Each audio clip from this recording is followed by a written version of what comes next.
कोष्टकाचा विचार समोर आता येऊ राहिलेला आहे. बघा, क्रोध हा राक्षसापेक्षाही जास्त घातक आहे. कारण राक्षस दुसऱ्याचे रक्त पिऊन राहतो, पण क्रोधी मनुष्य स्वतःचे व दुसऱ्याचे असे दोघांचेही रक्त पितो आणि जाळून टाकतो. बघा, आपल्या अंतःकरणामध्ये जो क्रोध उत्पन्न होतो, तो क्रोध राक्षसापेक्षा सुद्धा घातक सांगितलेला आहे. आता समोरून एखादा समजा राक्षस आलाच, तर तो राक्षस काय करतो? दुसऱ्याचं रक्त पितो आणि जीवन जगत असतो.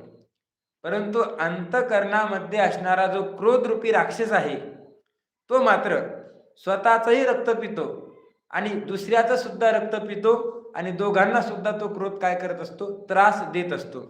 ज्याला क्रोध येतो त्यालाही त्रास होतो आणि ज्याच्यावर आपण क्रोधित होतो त्याला सुद्धा काय होतो? त्रास होतो. म्हणून या क्रोधाचा माणसाने काय केला